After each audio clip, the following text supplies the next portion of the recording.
Salam alaikum wa rahmatullahi ta'ala wa barakatuh. Bonjour. Donc toujours avec le théorème des valeurs intermédiaires, je passe maintenant à la propriété numéro 2. Donc soit f une fonction définie sur un intervalle i et ab un intervalle qui est inclus dans i.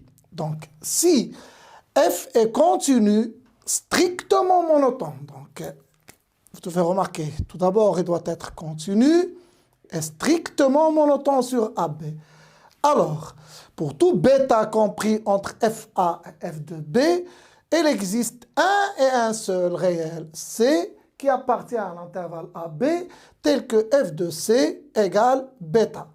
Autrement dit, ça veut dire que l'équation fx égale bêta dans ce cas, c'est-à-dire lorsque la fonction f est continue et strictement monotone et lorsque bêta est compris entre f de a et f de b, l'équation f de x égale bêta admet une solution unique dans l'intervalle AB, c'est-à-dire une solution unique alpha telle que alpha est compris entre A et B.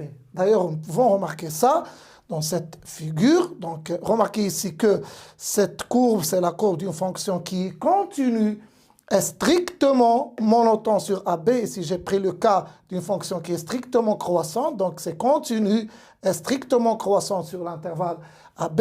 Alors, remarquez que chaque fois que je prends un élément bêta entre f de a et f de b, par exemple pour bêta 1, il existe un et un seul élément, C1, qui appartient à l'intervalle a et b, tel que f de C1 égale bêta 1. Et de même, c'est la même chose pour le réel bêta 2, c'est-à-dire qu'il existe une seule solution de l'équation fx égale bêta, quel que soit bêta compris entre f de a et f de b, bien sûr, lorsque la fonction est continue et strictement monotone. Bon, cas particulier donc, si f est continu, strictement monotone sur l'intervalle AB, et f de a fois f de b est inférieur strictement à 0, c'est-à-dire que 0 est compris entre f de a et f de b, c'est-à-dire c'est 0 qui va jouer le rôle de bêta ici, dans ce cas particulier, alors l'équation fx égale 0 admet une solution unique alpha, telle que alpha est compris entre a et b. Donc je passe à un exemple pour mieux comprendre cette notion. Donc, montrons par exemple que l'équation sinus x plus x moins 1 égale 0 admet une solution unique alpha, telle que alpha est compris entre 0 et pi sur 2, c'est-à-dire tel que alpha est compris entre 0 et pi sur 2. Donc, pour cela, je vais poser fx égale sinus x plus x moins 1. Je dois vérifier que les hypothèses du cas particulier, c'est-à-dire de la propriété, sont vérifiées, c'est-à-dire la continuité, la stricte monotonie, et ensuite le produit des deux valeurs doit être inférieur strictement à 0.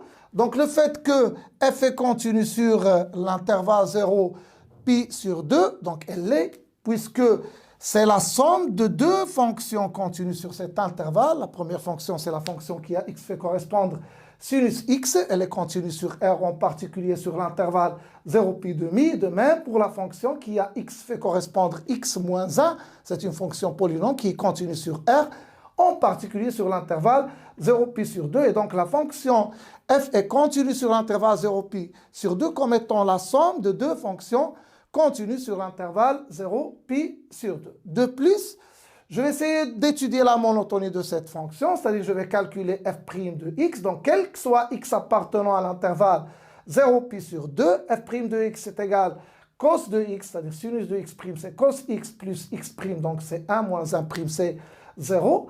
Et nous pouvons remarquer que cette quantité est toujours strictement positive sur l'intervalle 0 pi demi. Pourquoi ?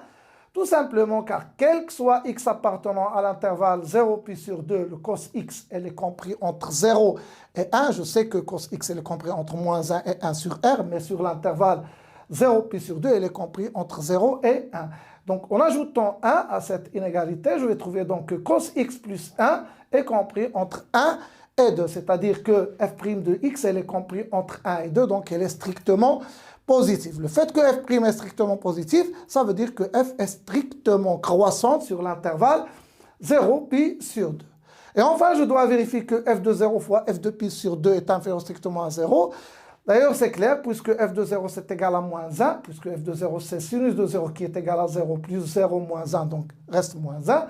Et f de pi sur 2, c'est égal à sinus de pi sur 2 qui est égal à 1, plus pi sur 2 moins 1, donc reste pi sur 2. Donc cette quantité est négative, celle-là est positive, donc le produit est inférieur strictement à 0. Donc en appliquant le théorème des valeurs intermédiaires, je peux dire que l'équation fx égale 0, soit disant l'équation sinus x plus x moins 1 égale 0, admet une solution unique alpha telle que alpha est compris strictement entre 0 et pi sur 2.